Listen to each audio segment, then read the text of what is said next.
lagi, masih di seri psikologi komunikasi, dan terutama pada pokok bahasan komunikasi intrapersonal.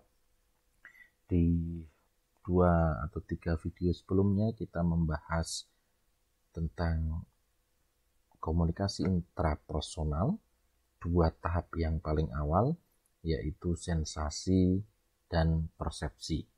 Sensasi adalah bertemunya stimulus-stimulus di luar diri kita yang ditangkap melalui panca indera kita, kemudian dibawa masuk ke dalam sistem saraf, dan di sistem saraf inilah, sistem saraf pusat, di dalam otak inilah kemudian proses persepsi terjadi.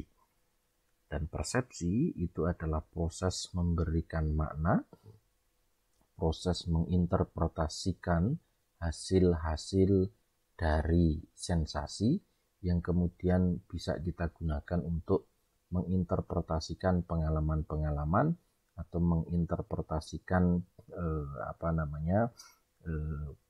peristiwa-peristiwa yang ada di dalam di luar diri kita. Nah, pada video kali ini kita akan membahas tentang memori. Tahap ketiga dari proses komunikasi intrapersonal, yaitu proses memori. Nah, teman-teman sekalian, di dalam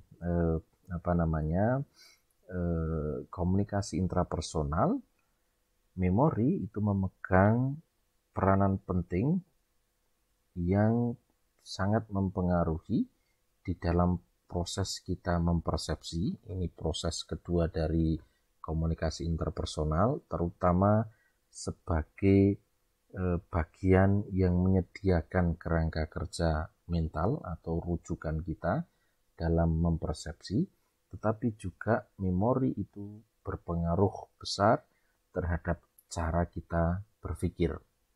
Proses berpikir nanti kita akan bahas di pertemuan berikutnya, di video berikutnya.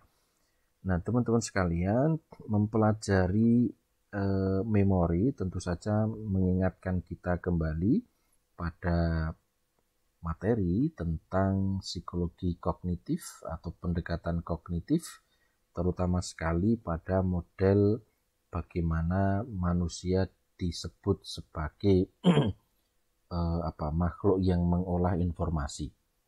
Atau di dalam pertemuan paling awal kita ketika membahas soal psikologi komunikasi, dalam konteks ini, dalam pendekatan kognitif, manusia itu disebut sebagai Homo sapien, makhluk yang berpikir. Itu kenapa ada postulat dalam filsafat disebut sebagai cogito ergo sum. Cogito ergo sum itu ya, saya berpikir maka saya ada. Nah, dalam konteks inilah psikologi kognitif itu memberikan sumbangan penting dalam proses mempelajari cara kerja memori. Nah, teman-teman sekalian, Robert Craig itu kemudian dia seorang ahli komunikasi, kemudian berupaya untuk menemukan model-model baru di dalam proses menganalisis pesan dan juga mengolah atau mengelola pesan itu sendiri. Maka sumbangan terbesar di dalam psikologi kognitif adalah bagaimana menyingkap tabir tentang kerja memori, bagaimana menyingkap cara kerja memori kita. Lalu pertanyaannya kemudian adalah apa yang disebut sebagai memori itu tadi. Sekali lagi bahwa kerja memori itu adalah bagian ketiga dari proses komunikasi intrapersonal. Kita lihat bagaimana kemudian memori itu didefinisikan. Memori, teman-teman sekalian, adalah sistem yang sangat terstruktur yang kemudian menyebabkan kita sebagai organisme atau sebagai manusia itu sanggup untuk merekam fakta-fakta tentang dunia dan kemudian menggunakannya kembali untuk membimbing perilaku kita. Jadi merekam fakta-fakta tentang dunia sosial kita dan kemudian memanggilnya kembali atau menggunakannya kembali untuk membimbing perilaku kita. Nah, di dalam konteks itu bahwa kita perlu sadari bahwa setiap hari, setiap saat kita itu dibombardir dengan stimulus-stimulus, kita dihujani dengan stimulus-stimulus yang mengenai alat sensasi kita, yaitu panca indera kita, dan di saat yang sama pula kemudian stimulus-stimulus itu kemudian direkam di dalam sistem memori kita, baik sadar maupun tidak sadar. Sekali lagi, peristiwa, informasi, stimulus yang masuk melalui panca indera kita itu kemudian direkam dalam lokus memori kita secara sadar ataupun tidak sadar. Beberapa ahli menyebutkan berapa sih kemudian kapasitas dari memori kita, begitu ya. John Griffith, seorang ahli matematika, dia menyebutkan bahwa kapasitas memori kita itu sekitar 100 triliun bit. Satu bit itu kalau di dalam teori informasi, satu bit itu adalah ukuran terkecil di mana satu bit itu berkaitan hanya dengan kata ya atau tidak. Jadi kita bisa bayangkan misalnya berapa jumlah kapasitas kita, gitu ya. Tetapi ada tokoh yang lain, ini John Newman, dia juga seorang ahli teori informasi, dia mengatakan bahwa sesungguhnya kapasitas memori kita itu berada kurang lebih di angka 280 kuintriliun. Bukan lagi triliun ya, tetapi kuintriliun. Ini sesungguhnya menggambarkan bagaimana otak kita itu sesungguhnya selama hidup itu sanggup untuk menyimpan sampai pada 1 kuintriliun bit informasi. Ini menurut Asimov. Sehingga teman-teman kita bisa bayangkan, dan tentu saja kita tidak perlu menghitung berapa sih itu kuintriliun, jumlahnya itu seperti apa. Dan saya kira tidak perlu kita lakukan itu, hanya memang yang kemudian perlu kita ingat adalah bahwa memori kita itu sungguh luar biasa. Sistem penyimpanan di dalam otak kita itu sungguh luar biasa, tetapi kemudian perlu juga kita lihat bahwa kapasitas yang luar biasa itu kemungkinan bisa diingat, tetapi juga bisa kita melupakannya. Ada satu pengalaman menarik yang ditulis oleh Banfield di tahun 1958. Dia melaporkan bagaimana rangsangan dengan jarum elektris pada bagian-bagian otak tertentu, tentu saja ya, bagian-bagian otak tertentu itu dapat menghadirkan kembali rekaman rekaman masa lalunya, gitu ya. Rekaman masa lalu kita, dan ini persis seperti ketika kita memutar video, ketika kita memutar sebuah film, gitu ya. Dijelaskan di sana ada seorang perempuan berumur 26 tahun yang harus melakukan bedah otak karena menderita epilepsi. Karena hanya menggunakan anestesi lokal dengan bius lokal, pasien itu kemudian masih bisa dalam keadaan sadar. Nah, dokter kemudian membedah memberi rangsangan-rangsangan tertentu, gitu ya, pada bagian-bagian otak, dan kemudian menimbulkan rekaman-rekaman peristiwa yang disampaikan oleh si pasien. Ketika kemudian elektroda diletakkan pada lokasi 11, di dalam laporan itu menyebutkan bahwa si pasien kemudian mengingat pernah mendengar seseorang ibu memanggil anaknya di suatu tempat, dan tempat itu terjadi bertahun-tahun yang lampau, begitu ya, dan berada pada tinggal sebagai tetangga di daerahnya pasien itu tadi. Ketika kemudian elektroda itu ditempatkan di lokasi ke-13 di dalam sistem otaknya itu, kemudian yang muncul adalah pengalaman-pengalaman yang lain. Artinya dalam hal ini sesungguhnya teman-teman ini menunjukkan bahwa memori itu bisa diungkap kembali, bisa dipanggil kembali. Bahwa memori itu begitu hidup yang seakan-akan kemudian si pasien itu bisa mengalaminya lagi. Tentu saja dalam konteks ini teman-teman sekalian kita bisa secara singkat mengatakan bahwa di dalam proses memori itu setidaknya ada 3 bagian, ada 3 proses besar, yaitu perekaman atau encoding, kemudian penyimpanan atau storage, dan pemanggilan kembali atau retrieval. Nah, proses paling awal itu adalah perekaman atau encoding. Perekaman itu tentu saja adalah pencatatan informasi melalui indera reseptor, begitu ya, dan juga kemudian sirkuit internal di sistem saraf internal kita. Melakukan pencatatan melalui proses sensasi yang kemudian diteruskan kembali oleh sirkuit internal kita, sirkuit saraf internal kita ke dalam sistem otak. Nah, di dalam sistem otak itulah kemudian penyimpanan terjadi atau proses storage gitu ya. Proses storage ini adalah menentukan di dalam proses ini itu menentukan berapa lama informasi ini akan disimpan di dalam memori kita, kemudian akan disimpan dalam bentuk apa, dan akan diletakkan di mana. Diletakkan di mana itu nanti kita akan melihat ada yang disebut sebagai short term memory ataupun long term memory. Nah, di dalam proses penyimpanan ini tentu saja kita kemudian bisa menyimpan dengan proses yang aktif maupun proses yang pasif.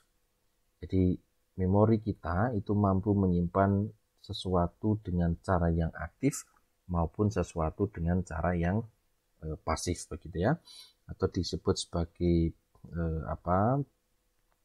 proses penyimpanan 2 hal itu tadi. Nah, ketika kita menyimpan secara aktif itu bagaimana? Yaitu bila kita menambahkan informasi tambahan. Jadi kita mengisi informasi-informasi yang tidak lengkap itu tadi dengan kesimpulan kita sendiri. Kita menyimpulkan sesuatu yang berasal dari kepingan-kepingan informasi, itu disebut sebagai penyimpanan aktif. Karena itulah kenapa kemudian di dalam konteks sosial itu kita mengingat bahwa kenapa orang bisa kasakusuk, kenapa orang bisa bergosip ini itu dan sebagainya, itu karena proses penyimpanan aktif itu tadi. Nah, yang kedua itu juga ada proses yang disebut sebagai penyimpanan yang pasif. Jadi penyimpanan yang tidak perlu menambahkan karena kita memberikan kesimpulan. Yang ketiga, teman-teman, di dalam proses memori itu ada proses pemanggilan atau mengingat kembali, yaitu menggunakan kembali informasi yang sudah disimpan di dalam memori kita. Karena itu, di dalam proses pemanggilan kembali itu, bahasa sehari-hari mengingat lagi itu adalah menggunakan informasi yang sudah tersimpan di dalam kotak memori kita. Maka teman-teman sekalian, di dalam konteks itu sesungguhnya proses pemanggilan itu setidaknya ada 4 tahap atau 4 bagian. Kadang-kadang kita hanya mengingat dan mengenal kembali, tetapi sesungguhnya di dalam proses itu akan ada 4 bagian. Yang pertama adalah pengingatan atau recalling. Pengingatan ini adalah proses aktif untuk kemudian menghasilkan kembali fakta-fakta dan informasi secara verbatim atau word by word tanpa petunjuk yang jelas. Di dalam konteks ini kita bisa melihat bahwa contoh-contoh kalau kita sedang melakukan ujian di kelas dan Anda mendapati pertanyaan-pertanyaan dengan model soal IC, maka itulah contoh bagaimana proses pengingatan itu dilakukan. Ketika ada pertanyaan misalnya jenis-jenis ikan laut yang termasuk mamalia itu apa? dan jawabannya melalui IC, itu adalah proses pengingatan kembali. Jadi mengingat kembali fakta-fakta yang sudah ada di dalam sistem memori kita. Yang kedua adalah pengenalan. Pengenalan ini atau recognition ini adalah tentu saja misalnya ada beberapa informasi yang agak sukar untuk diingat kembali. Sejumlah fakta tentu saja lebih mudah diingat, juga sejumlah fakta akan lebih mudah untuk dikenali. Nah, di dalam konteks pengenalan kembali ini biasanya prakteknya itu sering dilakukan di dalam pendidikan kita, itu dengan memberikan soal-soal yang berupa multiple choice atau pilihan ganda. Jadi ketika ada pertanyaan siapakah misalnya presiden Mesir begitu, yang sekarang misalnya apakah Anwar Sadat atau Husni Mubarak misalnya, maka pertanyaan pertama tadi misalnya siapakah presiden Mesir tanpa diberikan pilihan-pilihan, itu adalah proses mengingat. Tetapi ketika diberikan pilihan Sadat atau Mubarak gitu ya, maka model pertanyaan kedua itu kita tidak perlu mengingatnya, cukup kemudian kita mengenali satu di antara keduanya. Dan pilihan berganda atau multiple choice itu menjadi tes objektif yang menuntut pengenalan bukan pada pengingatan. Itu model yang kedua. Yang ketiga, teman-teman, adalah relearning atau belajar kembali, yaitu proses untuk menguasai kembali pelajaran yang sudah pernah kita peroleh, termasuk pekerjaan dari memori itu tadi. Jadi teman-teman mempelajari kembali sesuatu yang sudah pernah Anda lakukan sebelumnya, itu adalah relearning. Contoh satu pengalaman yang dilakukan oleh seorang psikolog, dia sering membacakan kutipan-kutipan pendek dalam bahasa Yunani. Bahasa kita mungkin peribahasa begitu ya, atau kata-kata mutiara begitu. Kutipan-kutipan pendek itu dibacakan oleh psikolog itu setiap hari sejak si anak memasuki usia 15 bulan sampai 3 tahun. Jadi kutipan-kutipan pendek itu dibacakan setiap hari begitu. Nah, sampai di umur 3 tahun proses pembacaan itu kemudian diselesaikan. Baru kemudian pada usia 8 tahun si anak ini kemudian ditanya apakah masih mengingat kutipan-kutipan yang pernah didengarkannya di usia 15 bulan sampai 3 tahun itu. Si anak itu ternyata kemudian menjawab tidak. Artinya apa? Artinya tidak terjadi proses recall atau proses pengingatan. Apakah kemudian memori hilang? Proses itu kemudian oleh psikolog dilanjutkan, yaitu dengan memperlihatkan kutipan. Jadi anak diperlihatkan kutipan yang pernah dia bacakan ketika anak itu umur 15 bulan sampai 3 tahun. Tetapi apa kemudian anak itu mengingat atau mengenalnya? Ternyata juga tidak mengenal. Pertanyaannya kemudian adalah apakah memori hilang? Apakah kutipan-kutipan yang pernah dibacakan ketika anak umur 15 bulan sampai 3 tahun itu hilang begitu ya? Untuk menjawab itu kemudian psikolog itu meminta anak untuk menghafalkan kutipan-kutipan yang pernah dibacakan, sekaligus memberikan kutipan baru untuk yang belum pernah dia dengarkan untuk dihafalkan. Hasilnya adalah 25% si anak itu menghafal kutipan-kutipan yang dulu pernah diberikan. Jadi 20% lebih cepat dibandingkan dengan kutipan-kutipan yang si anak sebelumnya tidak pernah mendengarkannya. Artinya apa? Artinya terjadi proses relearning. Sehingga dalam posisi ini sesungguhnya mungkin juga kemudian proses ini sering kita alami begitu ya. Contoh misalnya saya mendapatkan ilmu psikologi komunikasi itu ya 15 tahun yang lalu ketika saya duduk di bangku sarjana gitu ya di Fakultas Psikologi di UGM itu. Setelah semester itu saya hampir tidak pernah mempelajari lagi apa yang disebut sebagai psikologi komunikasi.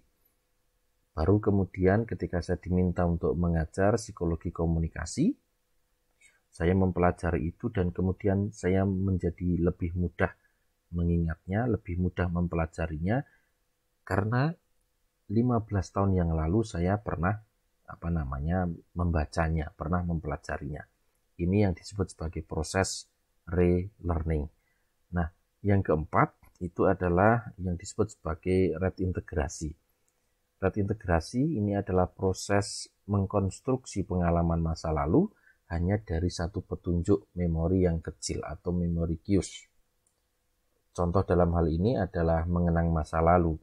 Contohnya misalnya 10 tahun yang lalu, misalnya Anda pernah punya pasangan atau pacar gitu ya. Anda kemudian bersama pacar Anda mengarungi hubungan gitu ya, menjalin hubungan selama 2 sampai 3 tahun misalnya. Tapi 2-3 tahun itu kemudian Anda putus hubungan gitu ya atau pisah. Nah, hari ini misalnya 10 tahun kemudian dari proses Anda berpisah itu, misalnya Anda menemukan sebuah pucuk surat atau sebuah foto tentang pasangan Anda itu gitu ya. Maka ketika Anda menemukan foto itu atau membaca pucuk surat itu, ingatan Anda bukan hanya tentang membaca surat itu, tetapi ingatan Anda akan terbuka. Bagaimana sosok pacar Anda waktu itu, apa saja yang sudah Anda lakukan bersama pacar Anda, di mana tempat-tempat romantis yang paling Anda berdua sukai misalnya, itu adalah proses reintegrasi, proses mengenang kembali pengalaman-pengalaman masa lalu hanya dari satu petunjuk-petunjuk kecil di dalam sistem memori kita. Karena itu teman-teman, sesungguhnya proses tahapan-tahapan itu kemudian akan berkaitan dengan pertanyaan bagaimana mekanisme kerja dari memori kita. Sudah lama tentu saja orang ingin mengetahui bagaimana cara kerja memori kita, dan secara praksis sesungguhnya orang ingin mencari cara-cara untuk mengefektifkan kembali pekerjaan memori itu. Bukankah kemudian bila memori kita handal, kalau memang kemudian memori kita handal, bukankah kita menggunakannya sebagai arsip yang murah, yang praktis, yang efisien, yang sewaktu-waktu kemudian bisa kita panggil kembali? Tetapi kemudian pertanyaannya, kenapa sih kemudian kita bisa lupa begitu ya? Nah, namun memori kita itu kemudian seringkali juga tidak berfungsi. Dan karenanya kita kemudian bisa mengatakan bahwa saya lupa ini, saya lupa itu, dan seterusnya. Maka untuk mengetahui pekerjaan memori, sesungguhnya kita harus mampu menjawab pertanyaan, mengapa orang bisa lupa? Kenapa kita bisa lupa? Jawaban dari pertanyaan itu menjelaskan tentang bagaimana cara kita mengingat. Karena itu teman-teman, setidaknya akan ada 3 model teori yang menjelaskan tentang bagaimana mekanisme mengingat, bagaimana mekanisme atau cara kerja memori. Yang pertama adalah teori Aus atau disease Aus gitu ya. Menurut teori ini sesungguhnya memori itu hilang atau memudar karena waktu. Sebagaimana halnya otot itu kalau dilatih ya tidak akan menjadi kuat. Seorang binaragawan kalau tidak pernah melatih ototnya ya dia tidak akan pernah menjadi binaragawan yang baik atau yang sukses begitu ya. Demikian pula juga berkaitan dengan dengan memori kita. Jadi memori hilang atau tidak pernah digunakan atau tidak pernah dilatih. Jadi memori kita itu juga akan memudar jika kemudian kita tidak melatihnya. Karena itu sejak zaman Yunani sampai sekarang sesungguhnya masih ada orang yang beranggapan bahwa tugas guru itu ya melatih ingatan muridnya atau mengingatkan, membantu proses muridnya itu untuk mengingat. Selama sekolah gitu ya, selama orang berpendidikan begitu, orang itu bukan hanya belajar mengingat, itu tugasnya hanya mengingat gitu ya. Dan saya kira itu tidak terjadi dalam proses kita hari-hari ini. Di masa lalu orang sekolah itu ya, atau orang belajar itu ya pasti dia sudah mempelajari sebelumnya. Kelas itu hanya digunakan untuk mengingatkan kembali apa yang sudah dipelajari. Jadi idealnya gitu ya, kalau Anda datang ke kampus, ya Anda mempelajari dulu tentang materi apa yang akan dipelajari hari ini. Tetapi kebanyakan mahasiswa hari ini ya datang ke kampus itu hanya dengan badan, hanya dengan pikiran kosong tentang materi yang akan dipelajari, karena tidak membaca sebelumnya. Maka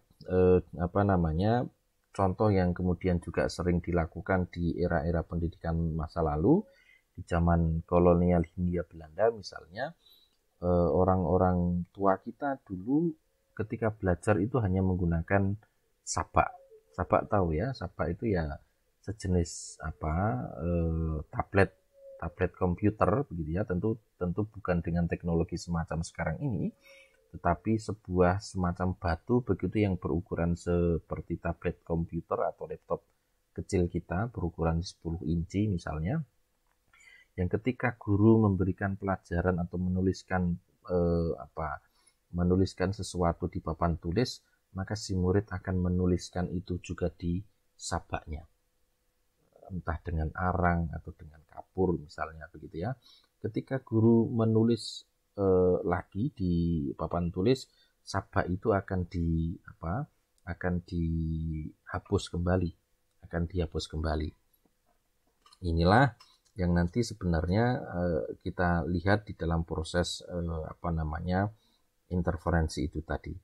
Tetapi dalam konteks teori Aos ini, William James itu mengatakan bahwa semakin sering kita mengingat, makin jelek sesungguhnya kemampuan kita mengingat. Sekali lagi, menurut William James, semakin sering kita mengingat gitu ya, makin jelek kemampuan kita itu untuk mengingat. Lagi pula misalnya tidak selalu waktu itu kemudian mengauskan memori.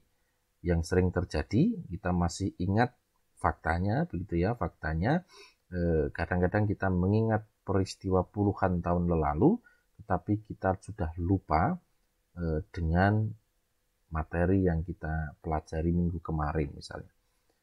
Di pengalaman kita masa SD misalnya, kita masih bisa mengingat apa yang kita lakukan di masa-masa SD itu, tetapi kita sudah lupa pelajaran psikologi komunikasi minggu lalu itu sudah seperti apa, itu kita bisa lupa. Maka yang kedua, proses kerja memori yang kedua adalah teori interferensi. Teori interferensi mengatakan bahwa memori itu seperti halnya meja lilin atau kanvas. Jadi pengalaman adalah lukisan pada meja lilin atau kanvas itu tadi. Kalau Anda pernah melihat di televisi atau di sosial media, di YouTube atau di Instagram misalnya, seorang pelukis yang menggunakan meja dengan pasir di meja kaca dengan pasir di atasnya, kemudian diambil gambar dari atas begitulah kira-kira kemudian teori interferensi ini menggambarkan itu. Jadi misal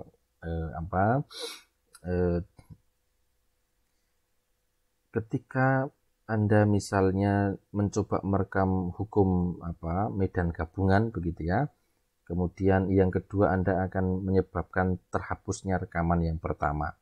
Contohnya misalnya ketika Anda diminta untuk menghafalkan halaman pertama pada kamus bahasa Inggris dan Indonesia, mungkin Anda akan menghafalkan halaman pertama itu secara utuh. Tapi kemudian ketika sudah berhasil menghafalkan halaman pertama dan Anda diminta untuk menghafalkan halaman kedua, bisa jadi halaman kedua itu pun Anda bisa hafal semuanya secara utuh. Tetapi akan ada yang Anda lupakan pada halaman yang pertama yang Anda baca itu tadi. Sehingga proses ini sesungguhnya disebut sebagai hambatan ke belakang. Yang bagian awal sudah kita hafal itu ketika ditumpuk lagi, diberi lagi metode hafalan, maka yang bagian pertama itu akan ada yang tercecer, akan ada yang hilang. Inilah yang disebut sebagai inhibisi retroaktif. Nah, pada beberapa eksperimen menunjukkan bahwa pelajaran yang dihafal sebelum tidur itu biasanya akan lebih awet ketimbang pelajaran yang dihafal sebelum kegiatan-kegiatan yang lain. Srivin mengatakan mengapa demikian, ini riset eksperimennya Srivin, karena di dalam tidur itu kita tidak terjadi inhibisi retroaktif. Di dalam tidur itu tidak ada lagi kegiatan-kegiatan yang berkaitan dengan upaya menghafal itu tadi. Maka ketika kemudian ada contoh misalnya Underwood dalam eksperimentasinya dia menyuruh subjek eksperimentalnya untuk menghafalkan daftar suku kata yang tidak ada artinya, yang tidak ada maknanya. 24 jam kemudian mereka dites. Jadi kita diminta untuk menghafalkan kata-kata yang nggak punya arti gitu. 24 jam kemudian dites, mereka sanggup mengingat 80%. Pada daftar yang ke-20 gitu ya, dengan jangka waktu yang sama yaitu 24 jam, mereka hanya mengingat 20%. Jadi lebih sering mengingat, lebih jelek daya ingatnya. Ini yang disebut inhibisi proaktif atau hambatan ke depan, yang oleh William James ini tadi mengatakan bahwa semakin sering kita mengingat, kemampuan kita untuk mengingat itu semakin jelek.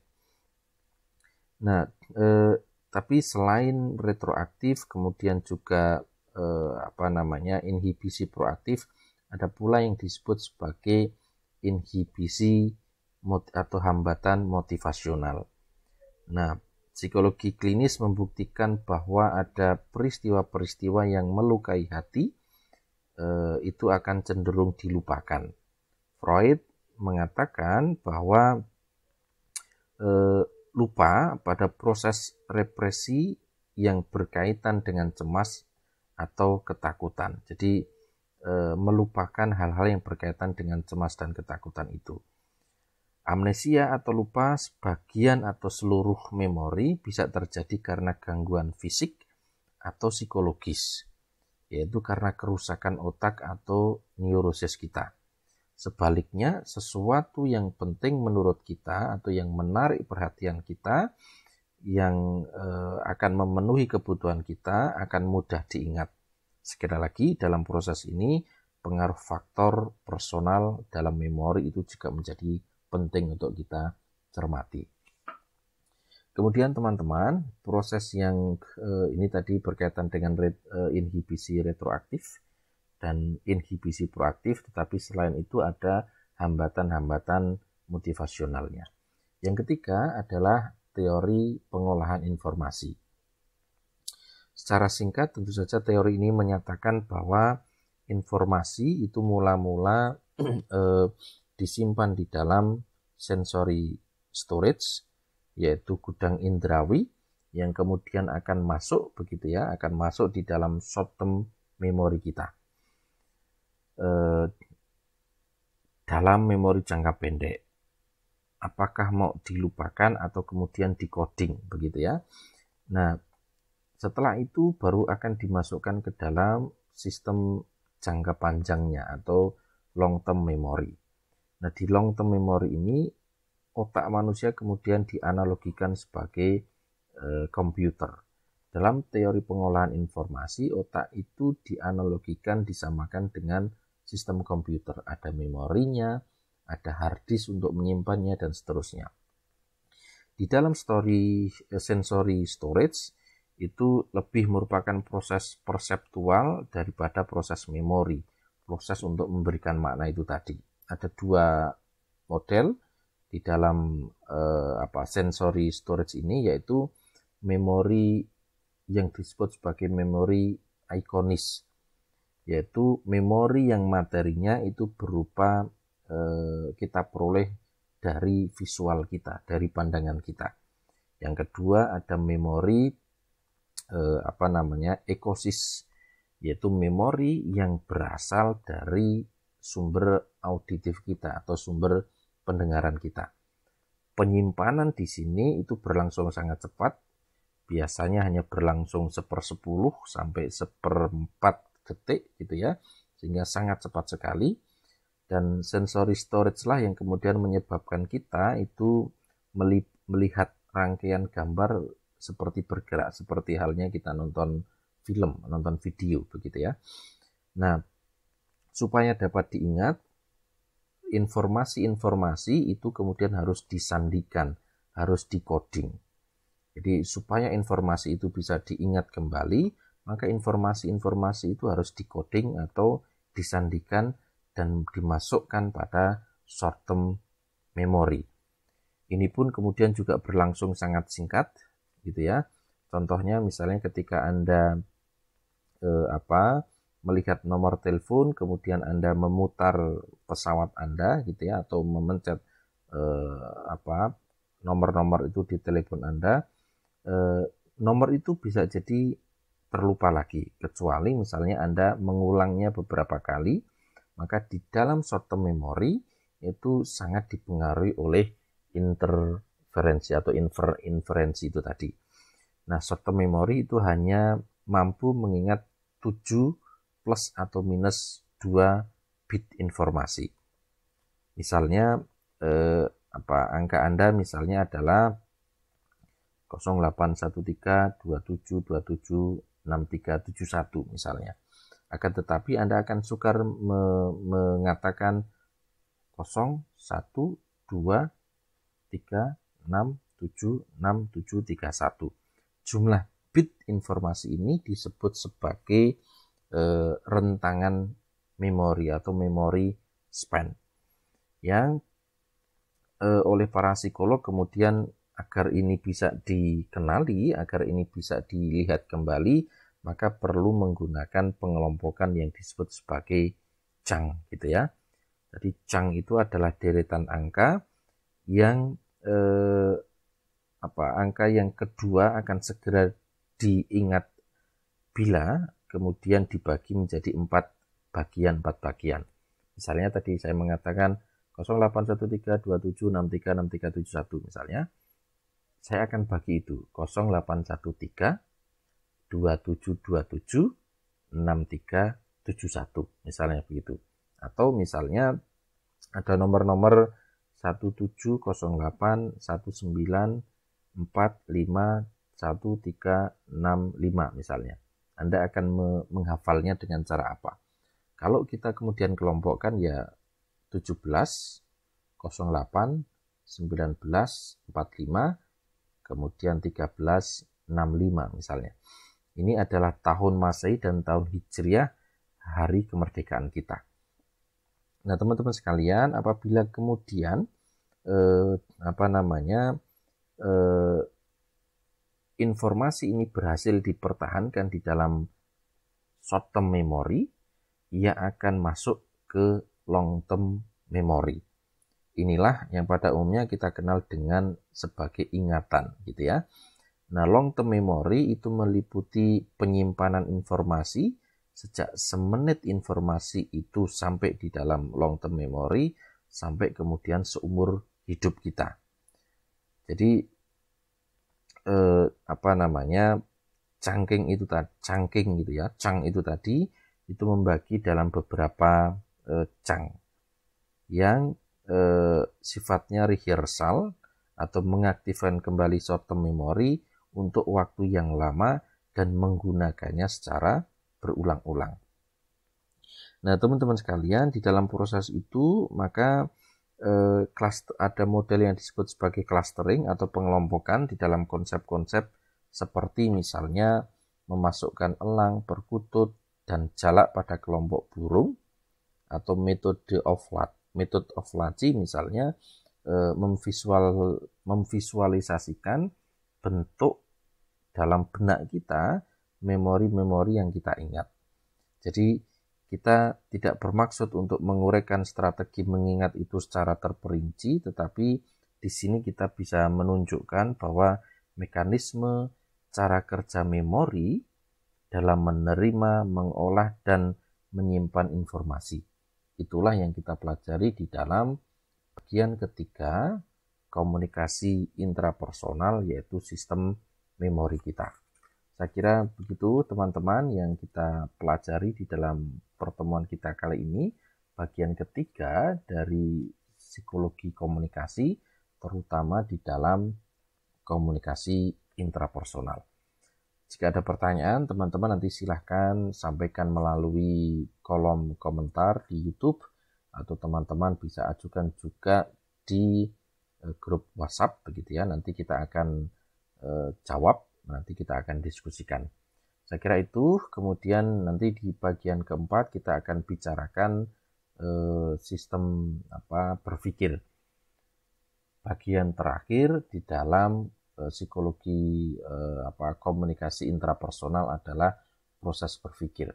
Bagaimana orang berpikir, apa fungsinya berpikir, dan seterusnya akan kita bahas di video berikutnya. Saya kira itu teman-teman pertemuan kita pada kesempatan kali ini. Terima kasih dan salam.